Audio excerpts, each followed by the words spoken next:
between the US and UK relationship. And all of the mood music coming from the palace on this and from the British embassy is very much that they want the American people to understand this is not about the government of the day. This is really about these long-term ties that exist between our countries and these people-to-people ties, which I think we'll see come into play a lot more today and tomorrow when the King and Queen meet lots more ordinary people in their ordinary everyday settings. And that's one of the things that they're really keen to do.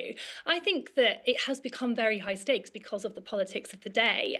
King Charles's speech at Congress, I was in Congress yesterday, you know, really special moment to be able to go in there and see that.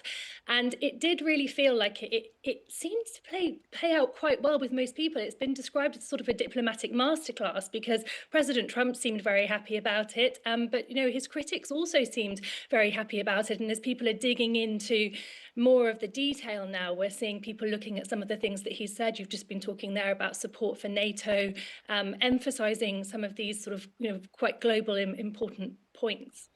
Victoria, as we're watching them now prepare and meet dignitaries at the 9/11 memorial, as I said, they'll be laying a wreath momentarily at the site. I want to just ask you a little bit about the itinerary for today and how these sites were chosen. You know, we're talking about now the 9/11 memorial visit, but they're also going to go to an urban farming site in Harlem, the King visiting that, while the Queen will visit a literacy and cultural reception, one celebrating the 100th anniversary of Winnie the Pooh. Yeah, exactly. So the program has been designed in close cooperation with people on the ground in New York and also with the palace. And this is their opportunity to meet as many people as possible. And that's one of the things they wanted to do. Of course, visiting the 9/11 memorial, very important, somber moment in the 25th anniversary year. That was something that they always wanted to do. Queen Elizabeth, of course, went there back in 2010. But this is the King's first visit and Queen Camilla's first visit to this memorial. But the other parts of the day, I think, really based a little bit around some of their charitable interests. So we've got the King's Trust, which is a big charity that was originally called the Prince's Trust, that was set up by Prince Charles many years ago. And it's now an international charity and it has a big presence here. So it was important for him to do something to support that and the people that are being helped by that. Queen Camilla at the public library, she has a big passion for literacy. She does a lot of engagements in the UK based around her interest in promoting literacy. She's set up what is the sort of online reading club called the Queen's Reading Room. And there's going to be a presence of that today at the New York City Public Library. And then also mixed in with some of these historical ties that we're talking about. So she's going to view items at the library that mark the 250th anniversary of the Declaration of Independence. She's also going to present a Roo toy from Winnie the Pooh that's been made by the British manufacturer who produced the original toys, and that will complete the collection that the library has. Victoria, certainly a well-planned and laid-out visit. Stay with us here for just a few moments. We want to bring in Eyewitness News anchor Joe Torres, who is live for us this afternoon in Lower Manhattan. Joe. Hi, Sandra. You know, as I look around here, I'm getting the impression that organizers or police thought that the crowds here would be a little bit more packed, larger than what they are. I'm looking at a bunch of police barricades that are still all bunched together. They haven't even been separated because as you look over my right shoulder, what you'll see is a small crowd. We're located on West Street here, across from the memorial. A small crowd of spectators on that side, another small crowd on this side. As you look around, you really do see more police, more federal agents than members of the viewing public. And that's a commentary on the high level of security that's in place and the surprisingly low turnout. It certainly seems that a lot of people feel that it might be best to watch the events unfold on television rather than having to deal with all the road closures and the restricted access to this area. I do want to piggyback a little bit about what you guys were talking about earlier, following up on the King's speech last night to the joint session of Congress, and how often did he use words like UK-US partnership? He talked so much about the like-mindedness of our two nations, and that's what binds us together. together. It really was a commentary about solidarity and unity between the two nations. He talked about common democratic and social traditions, and then he ended it so eloquently with talking about a continuation of our alliance to defend our shared values. So here we are celebrating America's 250th birthday. The King is here, and the message is we celebrate with you on that special occasion, but we also mourn and we grieve with you 25 years after America's darkest day. Again, the events, you're watching them a little bit more closely than I am with your camera and your vantage point from there, but about to get underway at 1 o'clock. We'll have complete wrap-ups for you beginning on Eyewitness News at 4, 5, and 6 o'clock tonight. We'll send it back to you. Just, Joe, quick question. You know, in any gathering like this, it's not uncommon to have protesters or even supporters at the scene. Have you come across either one of them at this point? One protester, David. He had a sign. He was out here on the corner, and I don't know if security got to him quickly. There are plenty of people here in support, and as we pointed out at noon, there's a good number of folks who have ties or are from England or the UK, and they are here. And one couple that we talked to, they're literally, no lie, they're from Old York in England, and here they come to New York, and they are here to see the King. They don't get to see the King this close when they're back home, so they just thought it was a unique opportunity to be here, to soak up the moment, and to tie their heritage to both Old York and New York. Pretty special. Great story, Joe. And as we're talking to you right now, you're seeing the King. He's talking to first responders and victims' families from September 11th right now. Yes, and I did see former Fire Commissioner Thomas Von Essen there in the crowd speaking with the King. And again, former Mayor Bloomberg there with him. Of course, only fitting that if you pay tribute at the 9/11 memorial, you get a chance to talk directly with the men and women most among those most impacted by that day. No question. And, you know, we have Newscopter 7 over the scene, tracking all the traffic in and around the area, also looking at the 9/11 memorial from the sky. It's just an amazing moment. It's a historic moment. It's only been a handful of times, if you will, that the royal family has, the King or Queen has come to this country, and every time, and every one of those has been a significant moment. Yeah, Shannon Sohn in Newscopter shared, Newscopter 7. Shannon, you heard Joe said, it appears that there isn't the size crowd that they had expected because security in that area is tight. My assumption is many of the streets surrounding the 9/11 memorial are blocked off.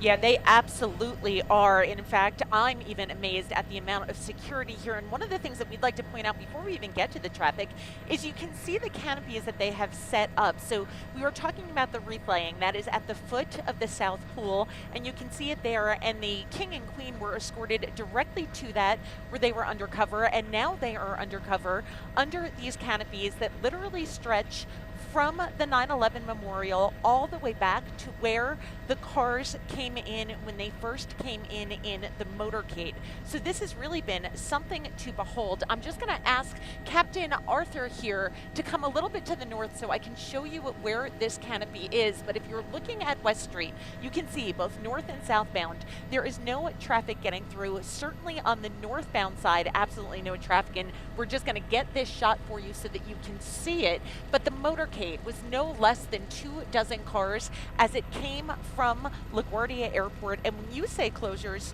you mean closures. Look at these 24 cars. They had a tent set up, and when that car came in that was carrying King Charles and Queen Camilla, they quickly shut down the entrances to that canopy so that no one could even see them as they exited. And then again, they exited underneath these canopies that took them all the way to the memorial. So if you travel through this area, keep in mind, they came from LaGuardia Airport, which meant their entire route was shut down for them as they came through. That took them over the RFK Bridge, down the FDR Drive, through the Battery Tunnel, and all the way up to West Street. So West Street completely shut down for the duration of their visit here at the 9/11 memorial. And as you can imagine, we know that they're going both to the public library for Queen Camilla as well as to Harlem for King Charles. All of these closures can be expected to remain in place, although they will also be moving through the area. So as you travel along West Street, you can see now some traffic being allowed through on the southbound side, but I promise you, when they start to move, everything that is going to be a priority is safety here.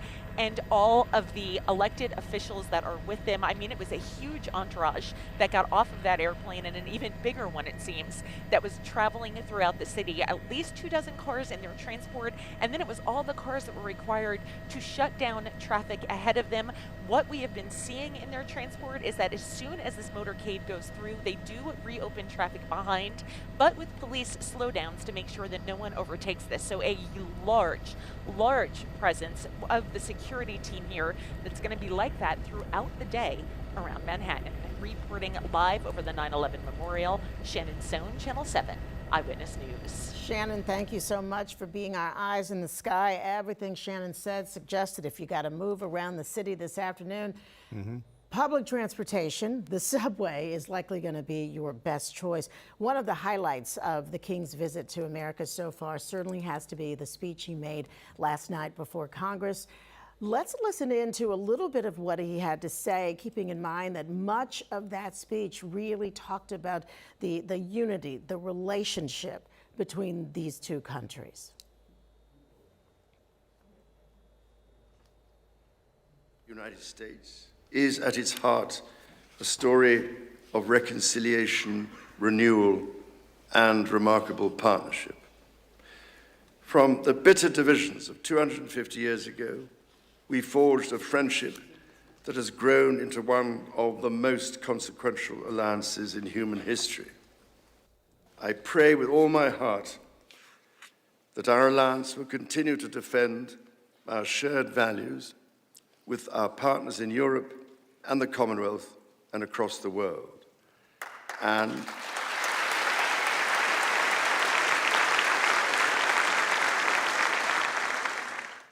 that we ignore the clarion calls to become ever more inward-looking.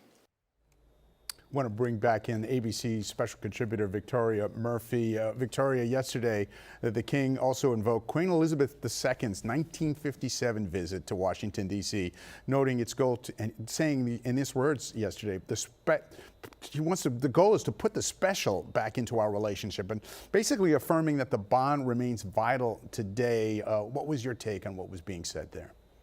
Yeah, I mean, the strongest terms possible. He emphasized the importance of the relationship, calling it one of the most important alliances in human history. You can't really get stronger than that. And I think just like Queen Elizabeth's 1991 speech, I think what was on his mind with this speech is the idea that that just doesn't just need to meet the moment today and relevant to where we are today. It also needs to be relevant in the future as well, because people are going to look back on this speech just as we're looking back on the 1991 speech. Maybe if in the future someone becomes the third British monarch to address a joint session of Congress. So this needed to be a speech that really kind of reached through the ages and really had that historical weight. And that was the main takeaway yesterday. I do think as people have started to look into it, they've started to interrogate details more and pick out certain things. There's a lot of people who are saying there are things that are pointed towards President Trump in there. But I think that's very interesting because President Trump seemed very happy about the speech. Everything that President Trump has said has been very positive on this trip, which is, of course, interesting because he's been so critical about our Prime Minister in the run-up to this trip. So people are describing it as a sort of diplomatic masterclass, and you can really see why, because it does seem to have appealed to people from all sides, this speech. Victoria, I would also add that in that particular clip we just heard, he not only talked about the importance of the relationship between the United States and UK, he also brought in those other European partners, in a sense, a sort of a point toward NATO about how important they all are, that alliance. Definitely. And I think this is the thing. It wasn't just the US and America, the US and the UK who were watching this speech yesterday. It was the whole world who was watching this. And these words have relevance for everyone. And that was a point that I think he really wanted to make, to encourage this continuing global outlook. And he is a global statesman. And in that speech yesterday, you definitely really felt that. Well, certainly, this is the first time he's been king, but certainly he learned some of that diplomacy at the feet of his mother. And in a sense, Charles has been on the world stage with his own causes for decades now. You are absolutely right, and that is something that is so central to this trip in so many ways. It's central because his diplomatic experience. He came to the US 19 times as Prince of Wales, so he had already forged this relationship with many American people. He already had experience of operating diplomatically in the US, and that's what's given him a lot of the experience that he's needed for this trip. Also, his breadth of experience across the world stage, but also the family that he belongs to. And these historical ties are actually key to this visit as well, because Queen Elizabeth made 4 state visits to the US, and her father made the first ever state visit back in 1939. Her father, King George VI, came over with his wife, Queen Elizabeth. And actually that relationship that many Americans, and if you look at Trump as an example, he has a very strong attachment to the British royal family, and that has been central as well to how this trip has played out. You know, I have to just make a note here. You mentioned Queen Elizabeth and her trips to the United States. She came in 1976 to mark the U.S. bicentennial. And now here we have the King Charles at the 250th anniversary. And when Queen Elizabeth came in 76, she became an honorary U.S. citizen during that trip. And it was just such a remarkable time. I remember it distinctly. How do you think history will remember the King Charles visit? That is such an interesting point because, I mean, from the British Embassy and the British government's perspective, this is what they're trying to say about it. This trip has actually been in the planning for 50 years. Ever since Queen Elizabeth came over for the bicentennial, we were always going to want to send somebody for the 250th anniversary, the next major milestone anniversary. And even though the emphasis has very much shifted because of events of recent weeks and months, the importance of saying, despite all of that, we still want to come and celebrate these long-term ties in this relationship is so important. And that is absolutely why he had to come, despite the fact that there were politicians and members of the public in the UK who were against him coming at this time. But he's come, and I think that his speech and the way that he has navigated and straddled a sort of tightrope, really, because remember, he is an unelected leader. He is not the figurehead. He's not involved in politics, but he also needs to represent the soft power that the government want him to have. And he also needs to appeal to President Trump, but stay aligned with his prime minister, who President Trump has been so critical of. So in so many ways, he's walking this tightrope at the moment. And I think the palace will be very, very happy with how things have played out and the reaction to that speech. Victoria, I just want to interrupt you really briefly. I'm sorry, because this is kind of important to our audience right now, because the King right now meeting with the governors of New York and New Jersey, Mikey Sherrill, Governor Hochul, and you can see right next to them both also is Mayor Mamdani. And he's spent the last, 5-10 minutes or so shaking hands, speaking with, talking with family members, the FDNY there, and other dignitaries with the fire department. This visit, very important. I would say it's almost what the mayor's first kind of state visit since being sworn into office back in January. You know, clearly. And, you know, you talk about a state visit. It's not the first time. We've been saying before. Take a look back right now with us and some of the other visits that have happened in the past with the royal families. The first official state visit by a reigning British monarch was in 1939, when King George VI and Queen Elizabeth, who would later be known as the Queen Mom, came to New York. Here you see them alongside President Franklin Roosevelt, leaving St. James Episcopal Church in New Hyde Park. Fast forward 2 decades. In 1957, Queen Elizabeth II made her first of 3 trips to New York. Thousands gathered in Lower Manhattan as a ticker-tape parade was thrown for the royals. The Queen also addressing the United Nations on that trip. I offer you my best wishes in your task and pray that you may be successful. She'd also return in 1976 to mark the U.S. bicentennial.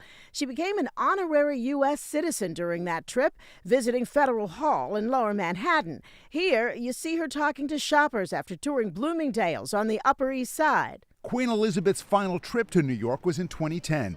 The then 84-year-old monarch laying a wreath at the World Trade Center site and then speaking at the United Nations. The challenge now is to continue to show this clear and convening leadership while not losing sight of your ongoing work to secure the security, prosperity, and dignity of our fellow human beings. And while not officially king or queen, plenty of other royals have made a big splash in the 5 boroughs. Princess Diana famously met with Mother Teresa in the Bronx and attended numerous dinners and galas in the city. Diana's children also enjoying their time in New York. The Brooklyn Nets would like to welcome their Royal Highnesses, the Duke and Duchess of Cambridge, to Barclays Center. Prince William and Catherine visiting in 2014, attending a Nets game and meeting with Jay-Z and Beyonce. Meanwhile, Prince Harry also enjoying New York sports, playing polo on Governor's Island and throwing out the first pitch at a Mets game. Yeah, that's not bad. And that brings us back to today, where, of course, King Charles is now part of a 4-day state visit to the United States. And you can see him talking to Mayor Mamdani right now. The mayor, who identifies himself as a democratic socialist, he's campaigning on the needs of the working class. He will not be having a private meeting with the king, but we want you to take a listen to what he said before that wreath laying. The focus of that wreath laying is to honor the more than 3,000 New Yorkers who were killed in the horrific terror attacks of September 11th. And that's what I'm really looking to do at that event. You know, if I was to speak to the king separately from that, I would probably encourage him to return the Kohinoor diamond. Well, you can see that the mayor has some issues with the king and Great Britain. A little background there, the Kohinoor diamond is one of the largest diamonds in the world, currently in the crown of the Queen Elizabeth, the Queen Mother. It was found in a mine in India, so a lot have issues here on that topic alone. It's been the subject of centuries worth of controversy over who is the rightful owner, and you heard the mayor right there position for everyone to hear. All right. Joe Torres, he's been in Lower Manhattan all afternoon. Joe, from your vantage point, you said the crowds that you've seen so far haven't been as large as apparently were expected.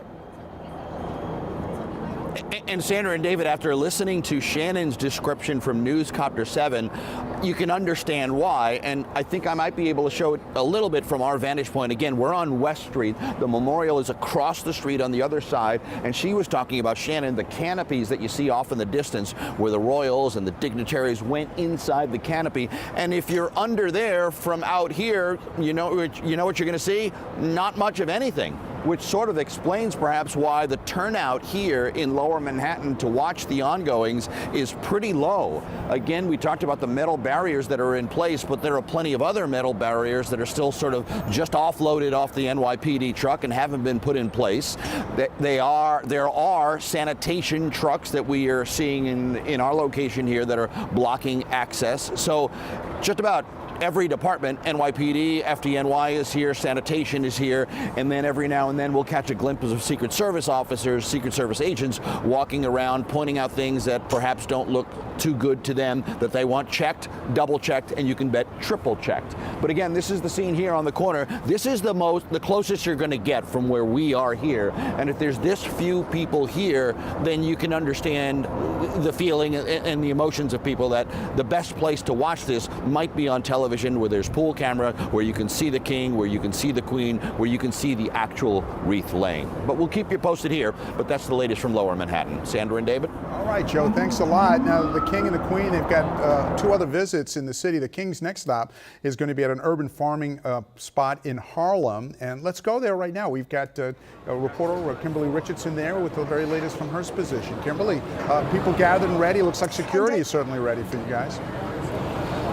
As promised, yes, security is very tight here. A much different tone here in Harlem than Joe in Lower Manhattan. King Charles should be ready to roll up his sleeves and get his hands a little dirty during his stop here. We're at the corner of West 134th Street, where, yes, security is extremely tight. The Secret Service is the lead on this, but they're working very closely with the NYPD, FDNY, and the Port Authority Police. The king will be visiting the nonprofit Harlem Grown, which is a stop that touches on a subject that's near and dear to his heart, that being urban farming and food insecurity. In fact, his foundation supports young people in the agricultural industry. He often refers to farmers as custodians of our land. Harlem Grown is a beloved organization that serves the local community, growing all types of fruits and vegetables that they then give out for free. The lot here on West 134th Street is filled with beds of collard greens. There's a fig tree. There's even a greenhouse. This is the group's first location, but now there are 14 sites that were once abandoned lots that are now buzzing with activity and very loyal volunteers. The King will speak with students this afternoon, see some planting, hear about hydroponic growing, and get this, he's even going to feed the chickens in the coop. Charles is expected to be here for about 30 minutes. Folks are looking forward to the royal visit. That's how you guys going to see the action. Coming to Harlem. Yes, and for the garden. Would you ask him about Harry and Meghan? I want to know about Meghan. I was hoping she'd come, but I heard she not coming. She look like she down to earth. For the people. And I guess he is too. That's awesome. That's great for the neighborhoods, great for the community that's coming. Should be dope. Do you know who's going to be here? Yeah, he's going to be here. What do you think? Well, he is who he is. He's here visiting. I think it's great for the city, great for the neighborhood. And you're giving a tour? Yes, I am. I'm a licensed New York City tour guide for Rhodes Scholars. So how many days on a tour King Charles is going to be here? Once. Right now? Right now. Oh, that tour was so ecstatic. They had no idea that the King is going to soon be down this block. Another exciting day for the school right across the farm, which is right down the block here. Students at Democracy Prep, they're having quite a day. There are about a dozen people out here that are excited, but we do have another queen. She calls herself the Queen of Harlem. She's holding up a sign that says, "Welcome back, King Charles, UK. Reparations now. Cut the check." Not mincing words here in Harlem. I'll send it back to you guys. Well, you talked to a bunch of people who really kept it real for this visit. You had a whole New York perspective. And how about the fact that you had Rhodes Scholar Tour? You're like Great Britain. Did they even know that this was going to happen when they came here, I wonder? No, they didn't, and they were stunned to hear it. They were excited. They were here about an hour ago. Maybe they'll come back, but I want to see the King feeding the chickens. And Kimberly, can I ask you, from your position, how close are you guys actually going to be? Are you going to be able to see him feeding the chickens? We will not be able to see that live, him feeding the chickens. We're being held, the whole street is closed off on each end. We're at one end. The farm is about, see that white tent down there? That's where the farm is. So there will be what's called a pool camera in the event, taking all of that footage, which we will share to folks, but we won't be able to get down the block. Once he leaves, we will be able to go down there. And we think his motorcade, that impressive motorcade that Shannon showed us, may come in this way. We'll see. Right, Kimberly Richardson live in Harlem. We, of course, will be talking with you a little bit later. I want to bring back in ABC News contributor Victoria Murphy. Victoria, if you would, talk to us a little bit again about why the King's visit to this particular charity in Harlem is so close to things that have been on his agenda for decades, why he would make this stop, as well as, I suppose, some others that he'll be making in the next day or so. Yeah, I loved hearing that. I loved hearing how people perceive him and how they're interested to see him. At heart, he actually considers himself to be a farmer. He has an organic farm at Highgrove, his country home. And this is a passion of his, a personal passion is farming, is his interest in agriculture and the land and sustainability and nature.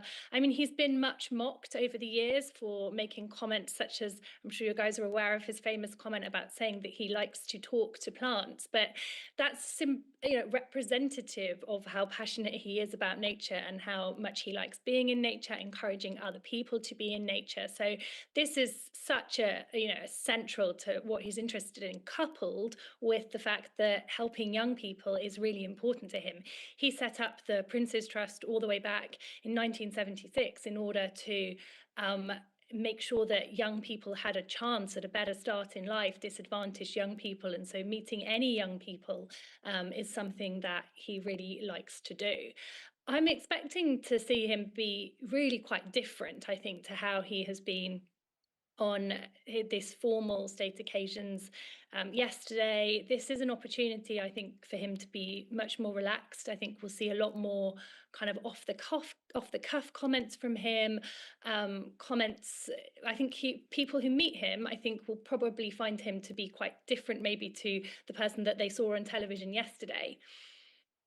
Terry, I want to just ask you though, aside from the very important charity events that they're involved, they're also on the schedule. The king is scheduled to meet with the trade and business event, with business and financial leaders, to talk a little bit about the economic ties between the two nations. And I'm curious, considering the whole issue over the tariffs and other issues involving NATO and military, that all ties into economics as well. What are we expected to hear, and what do you expect him to say? I honestly don't think we'll necessarily hear very much of what he says about a meeting like that. He's not supposed to be political, and I think a lot of the visit was designed specifically so that when he was, for example, meeting President Trump in the Oval Office, there wasn't, like we see often in the Oval Office, a moment in front of the cameras where a conversation was held. That was deliberately omitted because that's not how the king works. He's not a political leader. And everything that he has said publicly in his speeches has been incredibly carefully thought through, very meticulously thought through and planned alongside government.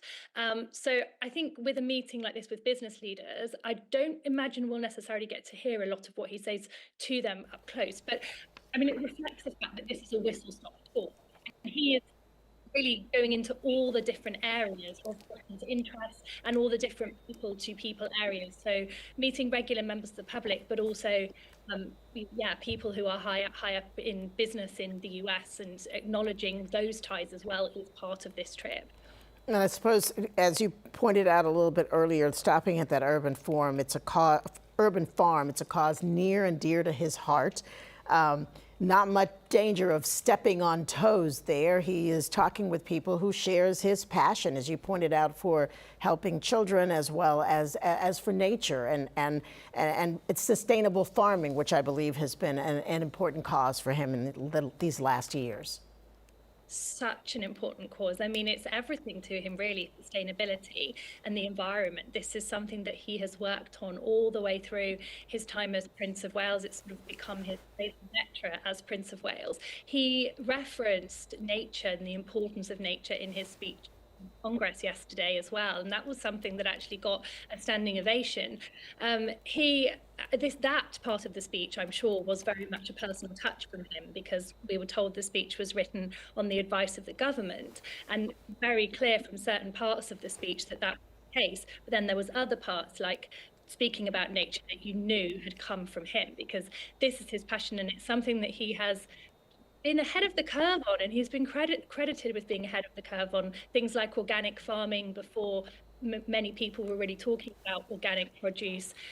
Things like plastics and concern over plastics. He was talking about that way back in 1970, before it was on other people's minds as much. So this is a huge area of interest for him, and I think he'll have a really great time today at this farm. Victoria, on a personal note, we all know very well that he's been receiving treatment for an undisclosed form of cancer. He looks very healthy. What do we know, and how he's holding up with all of this? I mean, this is fascinating, because you honestly you can forget now that he is even still being treated for cancer, because it's not something that Buckingham Palace ever mentions anymore. We don't get regular updates about his health, perhaps quite different to how things are here in the US, because I know that when it comes to the president, for example, there is a lot more information. We don't get that from the king unless they choose to disclose it. There's no requirement for them to do so. We still don't know what type of cancer he has. We don't know what type of treatment he has received. There's been no specific information on that. What we do know is that his treatment, he announced at the start of this year that his treatment was being scaled back. So that's what they said then, seen as a very positive sign, but we weren't given any more information. We can only look at his program, and his program has been pretty normal. He's done overseas travel. He has been busy at home in the UK. He carries out lots of day-to-day engagements. He has his meetings with prime ministers, with dignitaries. So all the signs are positive, but very little information at all on that. So I suppose we should all take the positive signs. Just, he's not alone here on this trip. The Queen, of course, has her own agenda as well, and she is going to be heading to the New York Public Library. Just a little bit more about why this is a stop she wanted to make. And I know that Winnie the Pooh's 100th anniversary, I think it is a little bit of a part of that. Definitely. This is her passion. So here in the UK, she has lots of engagements around literacy, around championing literacy. I've attended many events where she's been meeting with children, reading with children, encouraging children to read. And that's going to be a big part of this visit today, is going to be about her encouraging that.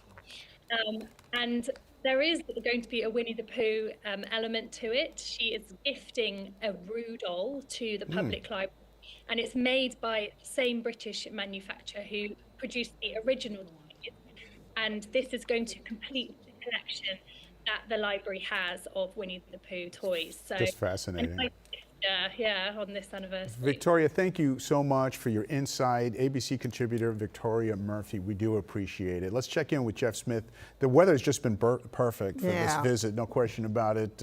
How long will that continue for us, Jeff? The good news is the rain is holding off until the evening for many of us. Might get a shower moving into areas west of the city by day's end, and then it becomes steadier overnight tonight. We'll have to look toward lower Manhattan, where all those activities are going on right now. 59 degrees in the city. A south wind coming in about 9 miles per hour, 61 with a high earlier today before the clouds really begin to thicken. So the clouds will be lowering and thickening during the afternoon. By 6 p.m., yes, a 20% chance of perhaps a shower getting into areas west of New York City. But it's 8 p.m. and especially beyond when that rainfall becomes steadier. Could be a couple of rumbles of thunder involved with that, maybe some ponding on streets. But again, this is beneficial rainfall because a lot of the area is still in a moderate drought. A couple of light sprinkles showing up right now over western parts of Orange County. You have numbers well into the 60s inland, upper 50s, even lower 50s onto coastal parts of especially Long Island. So by 5 p.m., as we begin the commute, you get some showers moving into western suburbs, and then it becomes steadier as we head toward the 7, especially 8, 9 o'clock hours. And then watch what happens later on this evening. Some yellows and oranges showing up. Could be some rumbles of thunder involved, some heavier downpours. That could cause some ponding of water on streets and highways into the wee hours of tomorrow morning. And speaking of tomorrow morning, when you wake up early in the morning, there still could be some light rain or drizzle, particularly north and east of New York City. And then we begin to dry things out as we head toward midday and especially into the afternoon. So any early breaks of sun out there right now giving way to thickening clouds, a shower in the area late, mainly west of the city. That high pretty much already happened, about 62. Rain much of the time tonight. Could be a rumble of thunder, some ponding possible on streets. We're down to about 48 for a low. Damp early, mainly north and east of New York City. And then breezy breaks of sun in the afternoon. Perhaps another late day shower, that high getting up to 63. You think you changed the calendar to May and you warm things up? Well, you would be wrong. 62 on Friday, only in the upper 50s Saturday, Sunday. Have to watch Saturday night along the coast. Could be a close call with some rainfall. We'll send it back over to you. Thank you, Jeff. That's going to do it for this special coverage of the King and Queen's visit to New York City. I'm David Navarro. And I'm Sandra Bookman. Our coverage continues with each of their stops, their events here in the city. We told you the King will visit Harlem Grown, where our Kimberly Richardson is. At the same time, Queen Camilla will be at New York Public Library, bringing together writers, readers, and champions of literature. They will then attend a trade event and reception together at Rockefeller Center. Now, those events will be streaming online at ABC7 NY as they happen throughout the day. And we will have complete coverage later on Eyewitness News, first at 4. And as you can see, we leave you with one final picture of the King and Queen of Great Britain. Thank you for watching.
I'm David Navarro. You're watching live coverage from ABC7 New York. We invite you to check in throughout the day on our website, streaming app, and social platforms for breaking news, up-to-the-minute headlines, and AccuWeather. And remember, you can always find us on Channel 7, your home for Eyewitness News.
Sorry. We're going this way? Excuse me.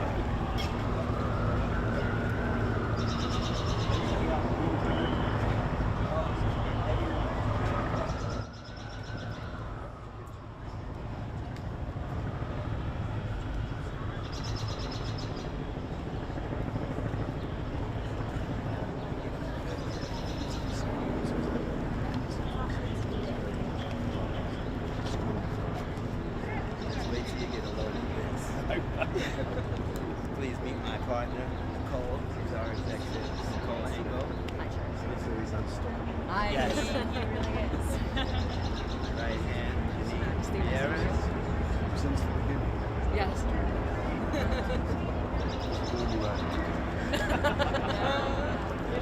This is the Tiffany Adams. This is better in third grade. And like I said, Majesty, this is very similar in theory.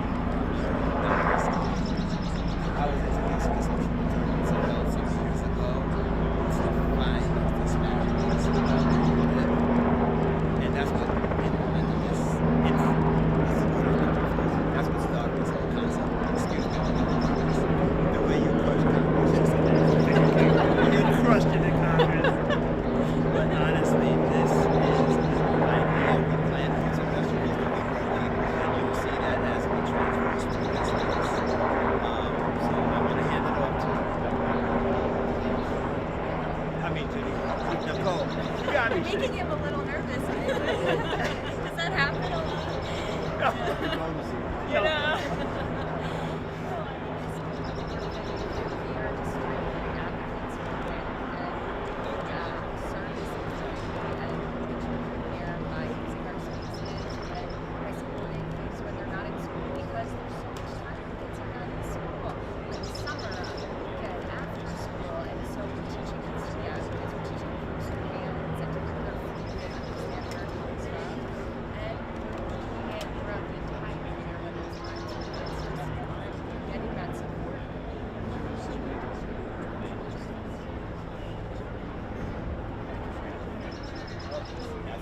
That's our sweet spot.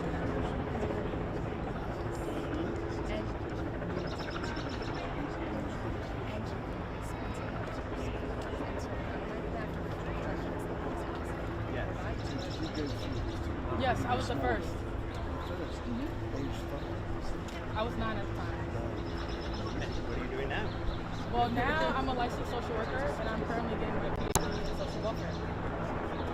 So I'm going to interrupt you should be doing. Actually, I'm done with all of my homework. I make sure to do it ahead of time. Yes, we give her a slip tonight.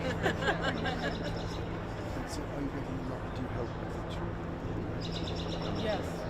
Whenever Miss Tony asks me to come in, Nicole, Janine, I'll always come in to help the kids, help the community, any way I can.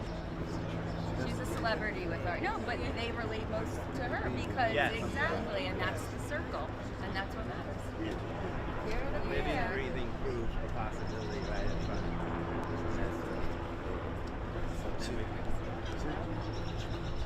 Oh, you're going to see that. Just you wait. Just you wait. Oh, not here. Oh, no, now it's here.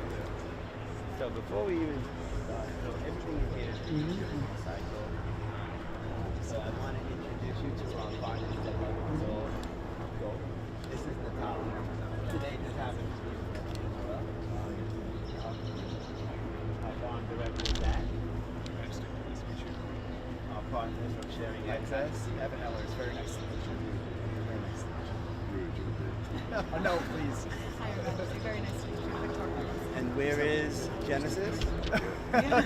No, we'll join you. Oh, excuse me. And these are our partners from Genesis. Hi, Massey. How are you? Good to see you. So we're affordable housing developers. No, go ahead. We're not quite working on like the East Wing on Windsor Castle, but we do. So we do housing for workforce, people, working people, and affordable. And we partner with Harlem Grown for almost 10 years now. We provide some water and electricity. In our basements, they're growing mushrooms. They have a really cool pollination farm, and we're just really happy to be supporting them and be part of the community. You bring mushrooms in local? No, we make our own blocks. We make blocks with coffee grinds, with sawdust. We inoculate them with, exactly, take it from there. Coffee grinds and sawdust is great. Yeah, 5-pound block. We inoculate that. We get our mushrooms from pink, yellow oyster, chestnut, and white. No, we give them away. Everything got free. These guys play a big part of that. We run one of the largest food recovery organizations in the United States, and I'm sure you're familiar with how much food goes to waste globally. In the United States, we throw away almost 40% of our food supply, and so we work with some of the largest produce businesses. We take their excess and we deliver it to organizations like Harlem Grown. And this has been an incredible partnership. We provide over 5,000 free meals a week of fresh produce that was recovered.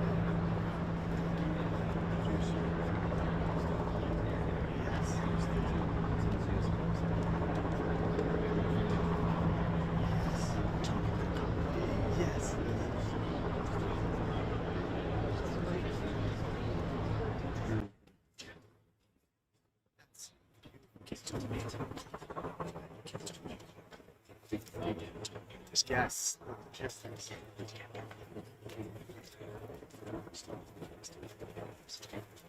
That's exactly right.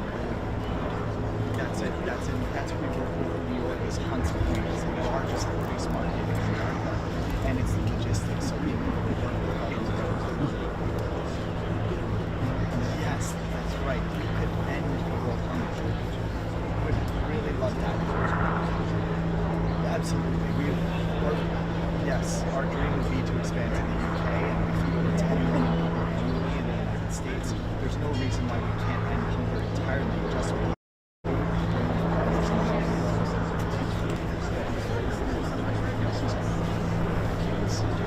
That's exactly right.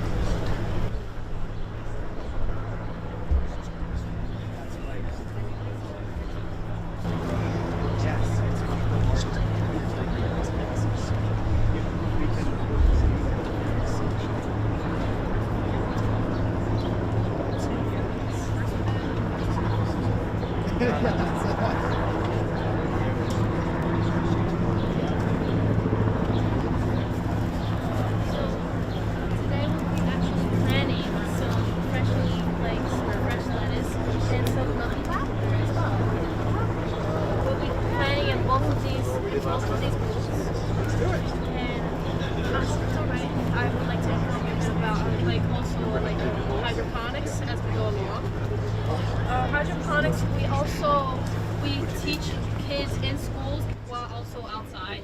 But if it's a rainy day, we use hydroponics to learn a bit about on the inside. And it's like space friendly. It's friendly on the space. And today we'll be planting some lavender. And kids, if you can, grab your lavender. Okay? And we'll be actually today. You were named the Masters. What would you name this? Steph Curry? But don't dig it better than Mr. Curry. No one Mr. Curry there. Sunshine? And I will be dating my, Lily on the Prairie. Because why name something on the opposite side? And so let's dig something up. Let's dig a hole. So you guys will be grabbing this, right? And you see where it's been. You're going to dig a little hole like this. You're going to dig like that. That's pretty deep. That was pretty good. Like that deep, okay? Yeah, it's perfect. You want to put your lettuce in there now too? You got it? Cover lettuce. So yeah, just like we did yesterday. Good job, good job, good job. Such a good job. Right? Now you're going to grab your plants. You're gonna, once you stick that in, right? You're going to grab it right by the root, right here, okay? And then you're going to take it out. And then you're going to put it all, you're going to put it deep into the dirt.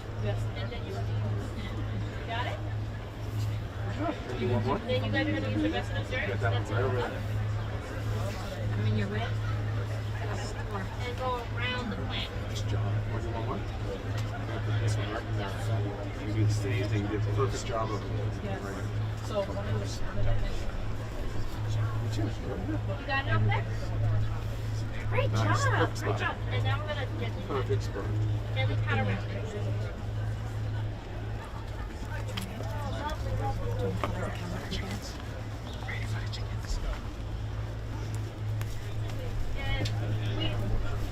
And they get a better experience learning as well with hydroponics, and if they can come outside.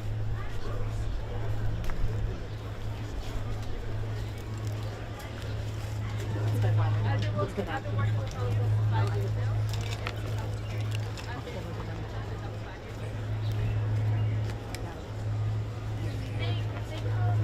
We're further down the path. Further down.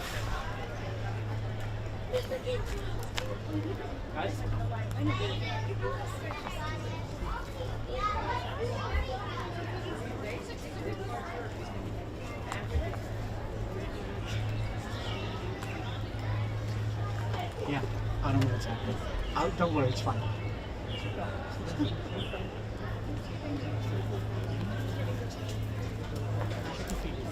These people have to turn around because their backs are to us. We're not worried about that. Okay, That's just for him. I got you. I understand. Yeah, yeah.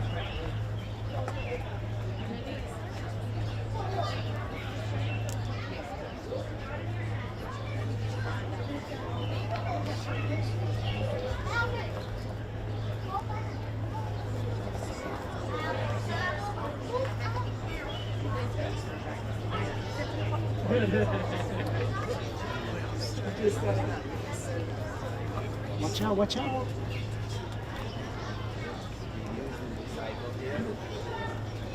And here we meet the famous ladies. But please let me introduce our partners, the New York Public Library. Chicken expert. Chicken expert, read all the books about chicken from the library. You know everything there is to know. No, we're very fortunate to work with Harlem Grown. Every time here at the farm, every Saturday, the family, the library comes in and reads books, and we do it right out there in the beautiful library. It's a perfect place to be reading. But not on a Wednesday though. On a Saturday. A little more of a weekend event. I'm added to your person. Exactly. I'm not just doing And this We're the is same Ask. organization. No. We are We're different. Go ahead. We are the ASCAP Foundation, where we provide songwriting. Lovely to meet you, Patricia Leonard, the Executive Director. What we do is support the next generation of extraordinary composers and songwriters and lyricists. We also believe that music education should be accessed for everybody, and that's why being here with Harlem Grown today is so important to us. Because we provide guitar instruction and djembe drumming, which is bringing everyone together for peace. And it's all about community and creativity. So you do it here? We do it here, yes. Or in the building? Here Yes. at your Then building, in the and we building. do a showcase here in the summer. And have you been finding some really interesting talent? Absolutely. That way. Yes, we do. And then can you help to encourage them all to write courses? Absolutely. And even within our group, within our talent development, people like Lin-Manuel Miranda, who wrote Hamilton, in our orbit, you know, with education and talent development, we really are crafting the next generation that's shaping the music world. And we know how important arts are. You're good at spotting talent. Yes, yes. And these kids here, you're the next generation. Can you imagine? Are you doing the music? Can you play instruments, musical instruments? Not this age, Well, this a little older. Do you know? Well, I may do. Where is he today? In North Carolina. Really? Well, maybe I haven't come. I managed to get there yet. Give my best wishes. I know how to play instruments. No, not I yet. know how to play the drum. Do you? Oh, the djembe. Yes. So do you get any music at school? You heard the jazz program, remember? That's why we do it here. Yeah, that's why it's From here. you? Yes, we brought the jazz. And the maths and I everything else we think do. I haven't played yet. Really? Good. So, wait, you didn't know bring an instrument here? So is this your first time here? You come often? No. No? But they, on a trip, they bring us here. Do they? Yeah, we do farm Do you based look after the education. chickens at all? I went in there before to feed the chickens. So what do you feed them with? The lettuce, rice. Oh, right. We have vegan chickens. Do you have vegan chickens? Yeah, they're vegan. Corn. They only Some girls. corn, but mostly vegetation, and they Yes, get the they first do. round of our compost. These are only girls. And this is Alana. What they really like is leftover things from the kitchen. Yeah. That you've eaten. This is Alana. She's been with us since kindergarten. And Miss Asana, our hydroponic director. Hydroponic. Yes, yes. Self-taught. That's Right so here cool. on Harlem Grown. But it does work. Yeah, we grow year round as well. Yeah. We don't have no LED lights. We use the sunlight. It's right next door on the next avenue. But we do have 2 other channels over here where you were planting. Yeah. A little bit this way, the other way. Yes, I actually am There you full go. time. I'm one of the longest workers out. Even on a Wednesday. Even on a Wednesday. Oh, we have 2 farm stands. Oh, do you? Oh, I see. Yeah. And the king. Yes. Where do you want me to go? This way? Okay. No. Thank you. No, we make sure our coop is protected, and we also have good neighbors that welcome the chickens because we give them the eggs for free, Oh, no you do? charge, Yeah. as well. And we give it out to the whole community, volunteers, interns, everyone. Let's be As long as we clear. have it. There's no roosters. Roosters are not allowed in New York City because of how they do. But the hens are totally legal. Good pest control and first round of I like it compost. here. Do you? Good. Do you like eggs? Oh, that's a great thing. Do you like boiled eggs? Come on, But baby. only boiled. So have you done the growing of things here as well?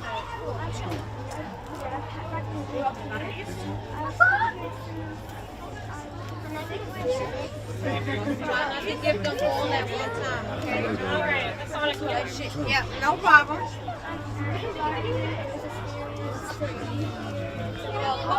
Split it up. Take the bottom. And you made some good friends. Not feed them the root? No, not the brown one. You give me back. Oh, I'm sorry. Oh. Would you like to feed the chickens? Yes, please. Yes, please.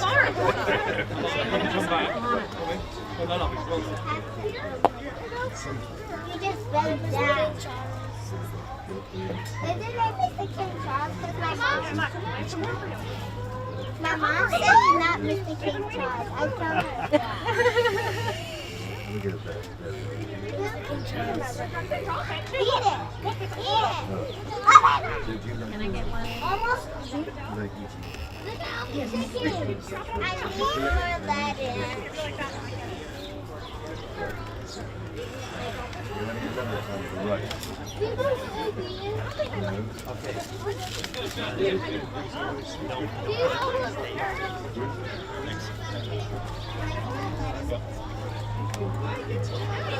Give me so many chickens. You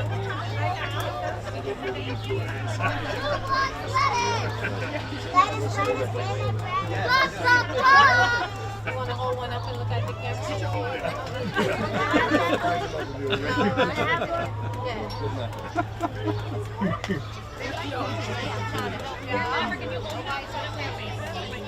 Can I get one lettuce?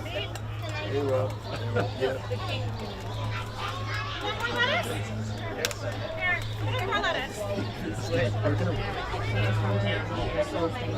He's done. Oh, Okay. He's done with the chicken. Yeah, they're gonna hold us here. They want him to walk first, and then we'll go. Kenny, you want to get you killed like that? Yeah, right? I'm gonna stay put. Hey, I'm no, not stay gonna here. Yeah, my mom make the right. You're not touching? You're not touching? Oh my God, you can fit. Don't worry.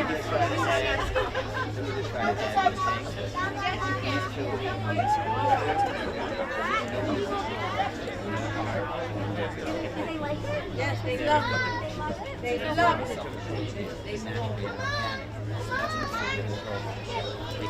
You're not touching. Just come this way. And these are all lovely. Yep, holding.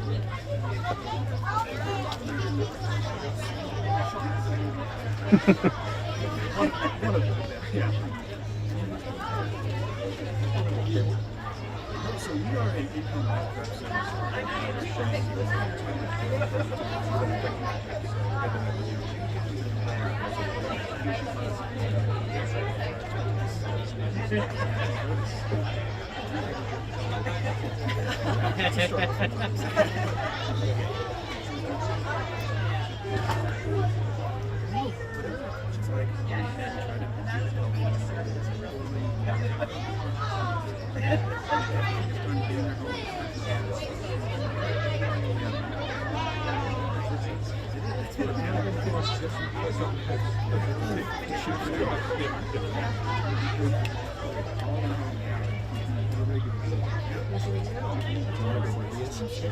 Yeah.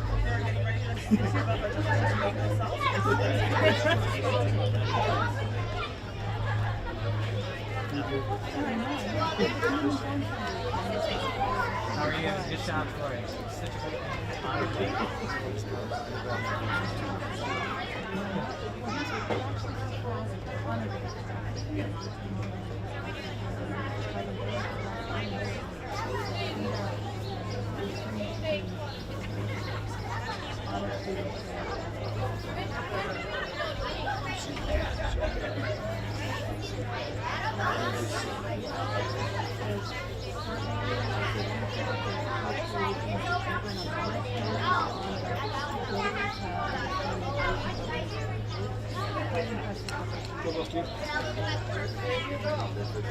Oh, that's it. Yeah. Have you heard of Chobani yogurt by chance?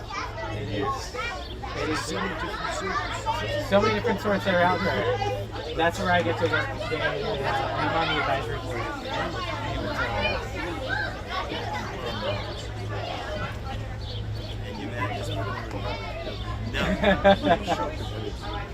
But the last but not least, this is Chef JJ Johnson. And with JJ. He and I conquered COVID here in Harlem together. Yeah, she and I.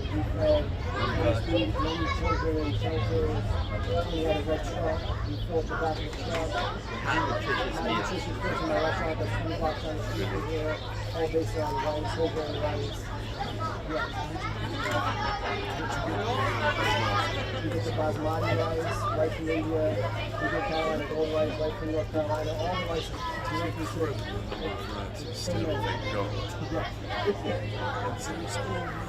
It's all right there, so you do like curry paste salmon, you do sauce with your barbecue sauce, you do kind of like the black fried rice. I really love to have one. Yes. I like to do that. Just send me some money for you. Yeah, definitely. person. Yeah, I have a book. This type of thing. Because they make so different. These incredibly strong, sticky rice. The sticky rice. We do a little bit of coconut milk, powdered sugar. I'll get you a book. Brilliant. Yeah, For sure. I'll talk to you too.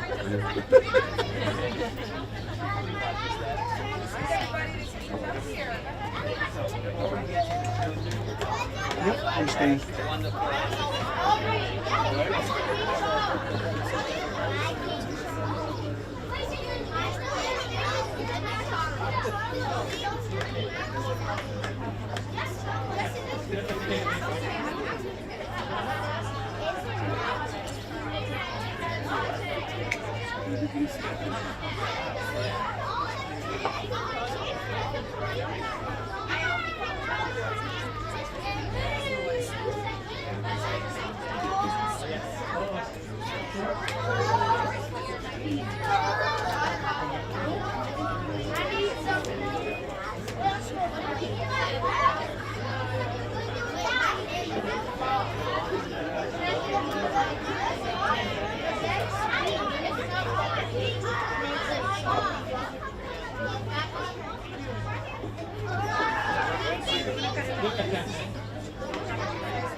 Like a little bit light.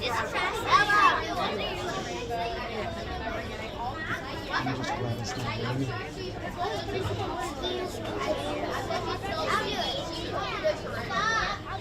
We do. We have lots of tricks. Lots of like clapping. It takes a lot of experience. It definitely takes a lot of experience. Yeah, and we use different teachers do this differently, so we just pick them up. But they're so good. These kids are, you know, they're excited for the salsa, you know, how to dance and shape it, the muscle, shape it,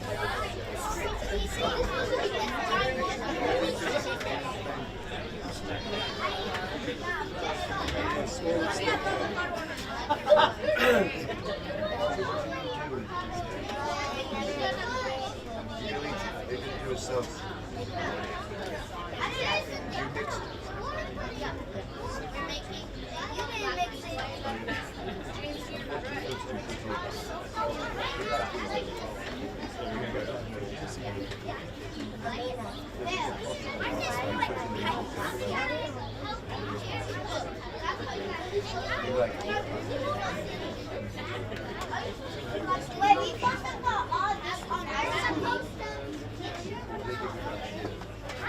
they're going to see, so they had lunch, and they had a snack, and they'll definitely be eating A little bit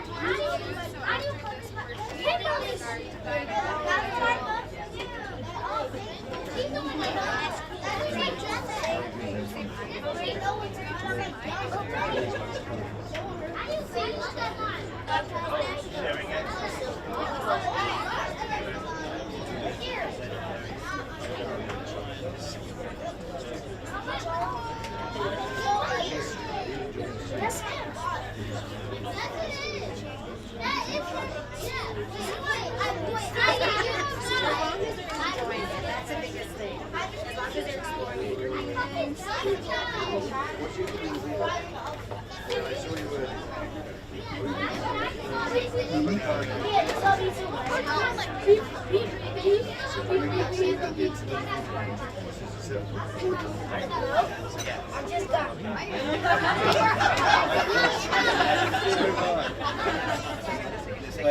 I'm good. I'm good over here.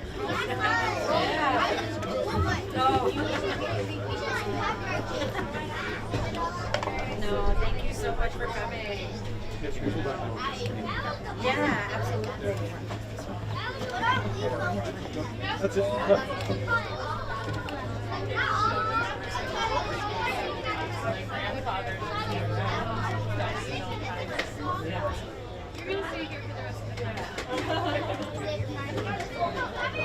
The presentation of the car. Very excited. And the letter. Show me your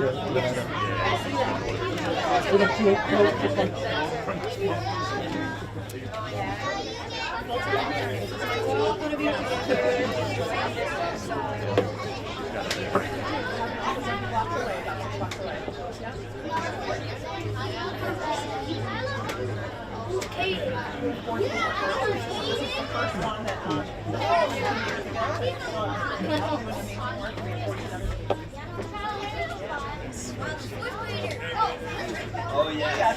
We have a whole form.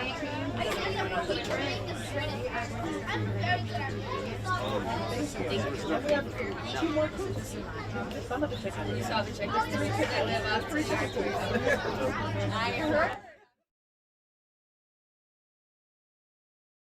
Library system in the country. That means branches in every neighborhood of 3 boroughs, including the poorest neighborhoods, where we now have millions of folks coming for our education programs and, and so much more. But again, really, it's, you can't make this up. We're getting there. We're getting there. There's a great Thomas Jefferson quote over the fireplace. It's a little gendered, but never mind.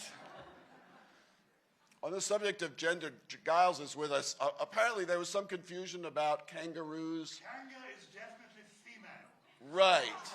Given that she has a baby called Rue, yes. who just told us is going to be replaced, I think there is no question at all that Kanga is female. So that's Giles Brendreth, who is the world's expert on these subjects, just published a book. And what I learned by reading your book is that Christopher Robin called kangaroo a he and had to make an adjustment.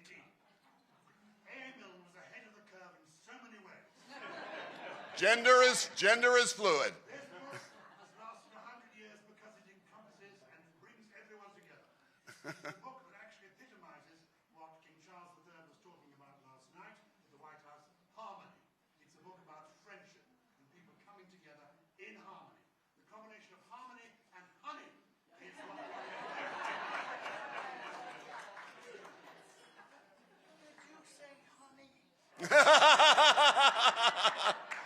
Now, you see, if we really had our act together, we'd be serving honey at this reception. That is the voice of Jim, who is the voice of Winnie the Pooh, and through Disney, and also the voice of Tigger. Jim, it's great to have you with us.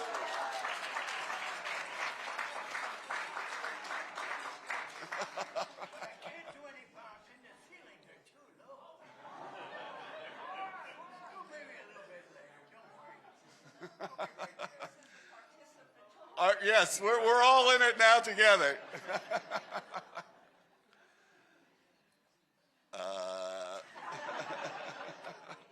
I've never been speechless. I've been doing this kind of work for a while, but this is I'm going to give a shout out to Catherine Jenkins, who also set in motion this amazing event. Catherine, thank you so much. Oh, thank you.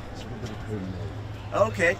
Do we have, where's his, do we have his money with that? Oh, we'll send it with your people. Okay. Thank you. Thank you. Thank you. You're welcome.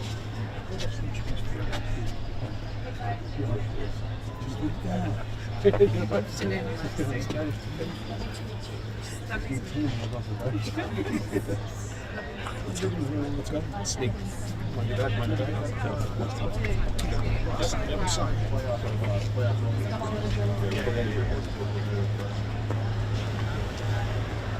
think he's going to walk along here, Kenny.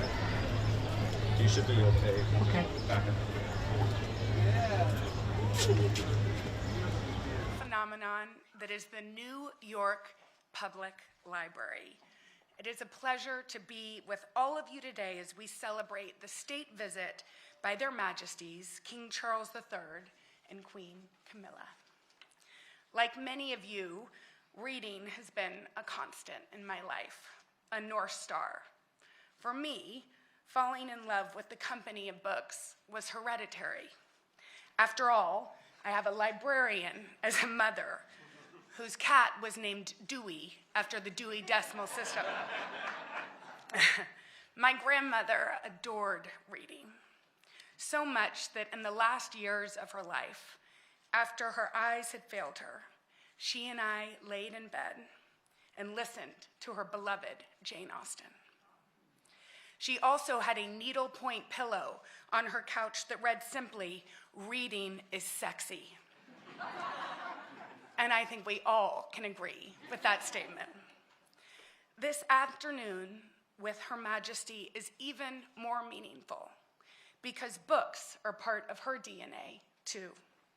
It was her beloved father who read to her every night. He not only read, he brought the books to life.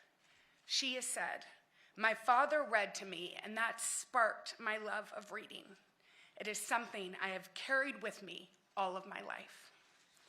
We know that finding the right book at the right time can change lives, which is why it is more important than ever that we protect books at all costs. Yeah, y'all can clap. It has been part of my life's work, my life's purpose, to celebrate authors and the worlds that they create through my book club, Read with Jenna.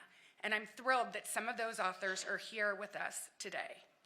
I had the pleasure of connecting with the Queen's Reading Room in 2021, and it has been a great delight to share a common love of books with the Queen and a shared determination to make room for them in as many hearts and homes as possible. Today is a celebration of literature, of the art of storytelling, and of our amazing book communities. Our sincere thanks to the CVC for their support today and for their commitment to education and literacy, which sits so closely alongside the charitable mission of the Queen's Reading Room. I am so thrilled to this afternoon to introduce a great friend for all of us who love literature, and exactly the kind of friend we all wish could be a member of one of our book clubs. Please welcome Her Majesty, Queen Camilla.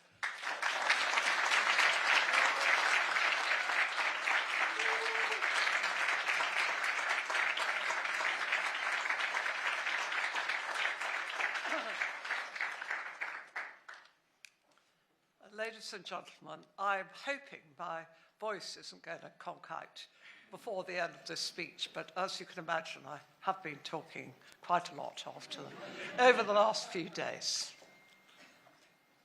Anyway, it's a huge pleasure to be with you all today at the New York Public Library, one of the world's greatest libraries and somewhere I've always wanted to visit.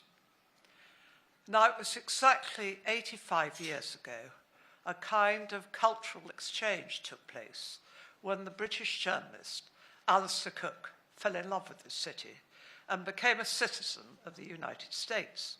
For 58 years, he hosted the radio program, Letter from America, with the aim of explaining American life to a British audience.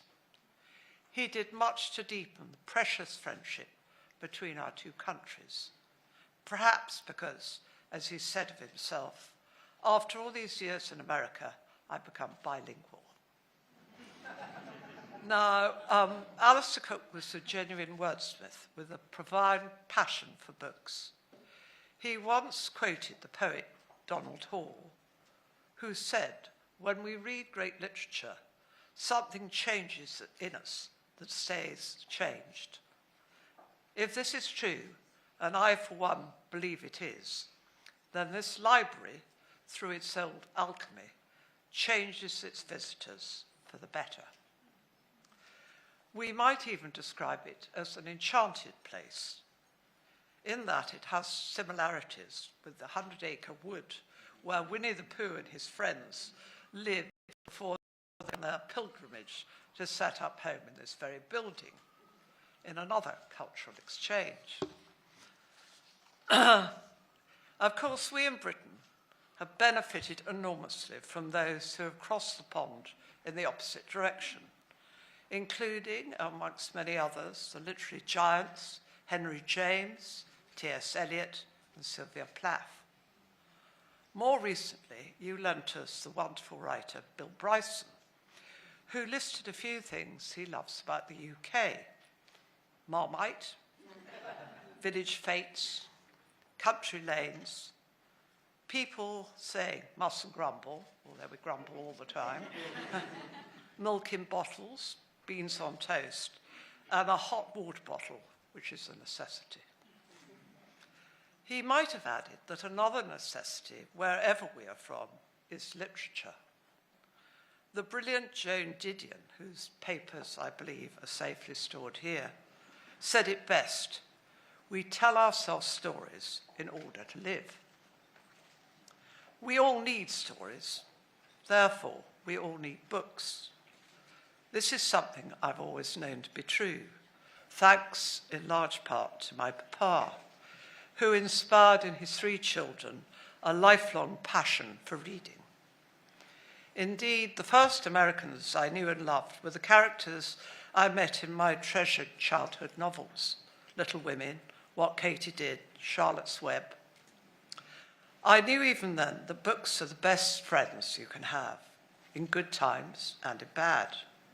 For that reason, 5 years ago, during the global pandemic, I decided to launch my own informal book club on Instagram, simply recommending books I'd enjoyed in hope that others might enjoy them too.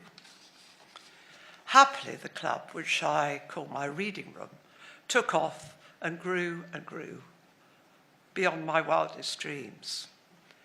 12 American authors has featured thus far, including Paul Gallico, Bonnie Garmus, Anne Pratchett, Min Jin Lee, and Donna Tartt.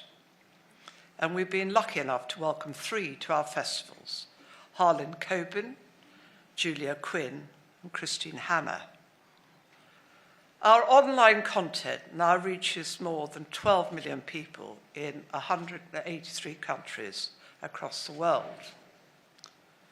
3 years ago, we became a charity, encouraging the joy and value of reading and helping to get books to people who really need them, including survivors of domestic and sexual violence.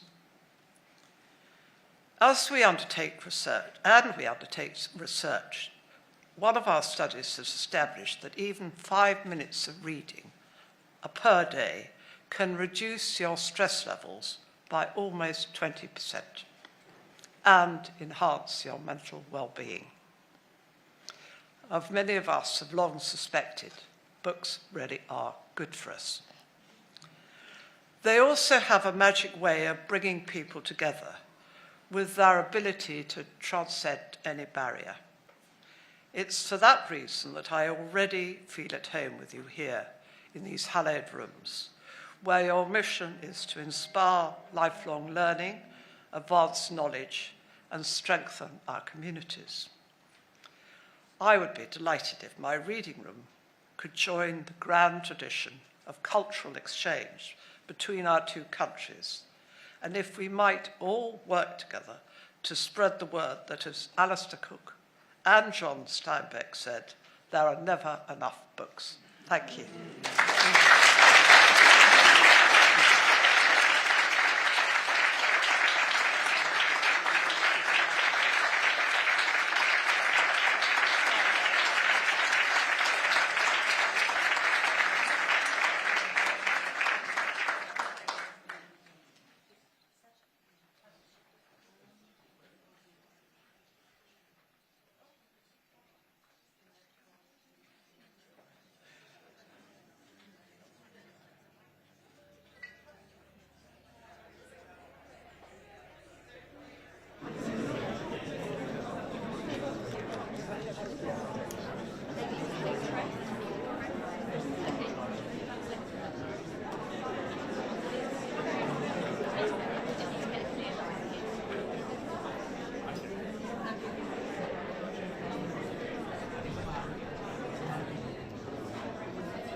Everyone take a step back.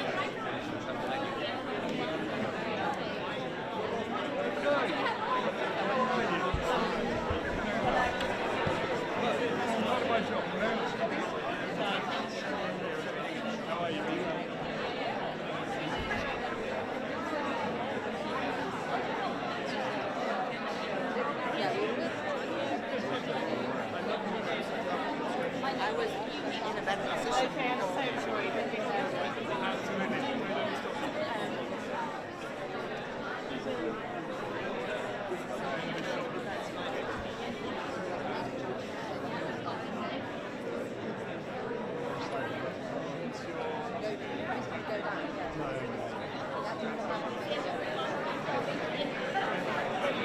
But we need to keep a channel clear for her to walk through, okay?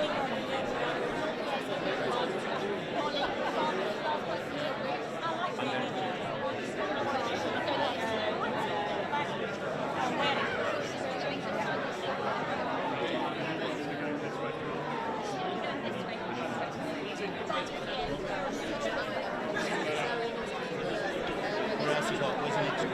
This way? Yeah. Where's the next?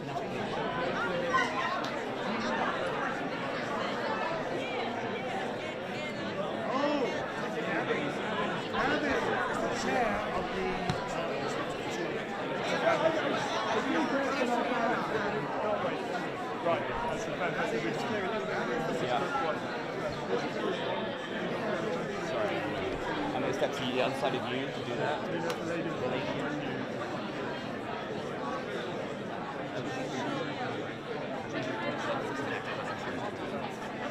Load as I am. come this way. I'm not sure. Maybe if you come out.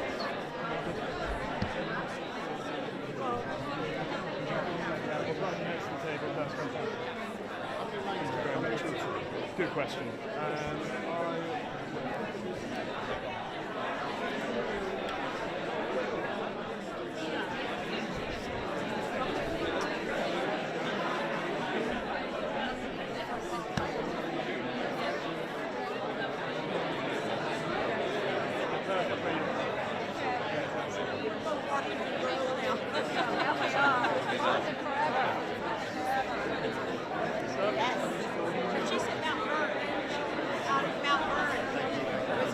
Thank you very much.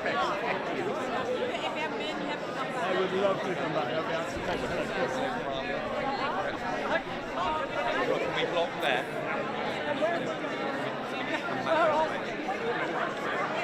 We've got the next group.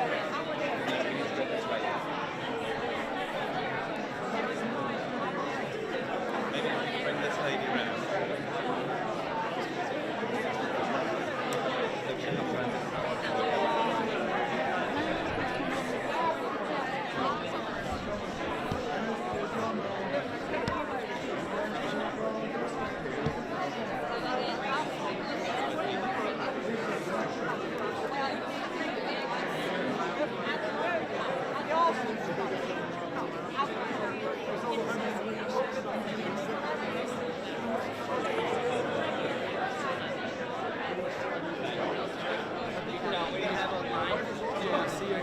Kind of help with Right, where's group 2, mate? behind me. Just behind you. But I don't know if we're sticking around to looking this way.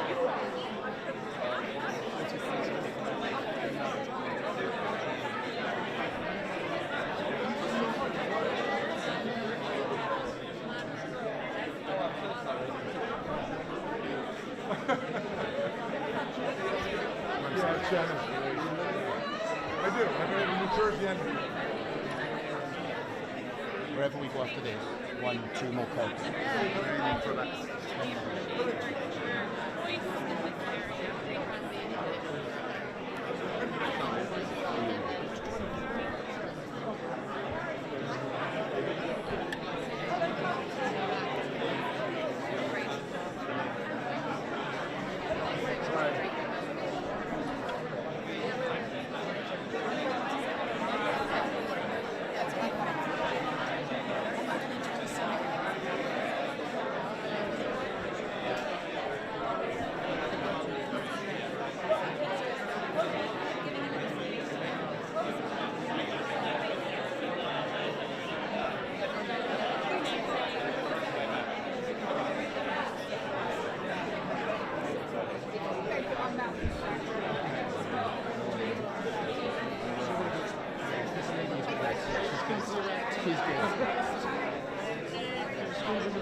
Just push on a bit more.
That's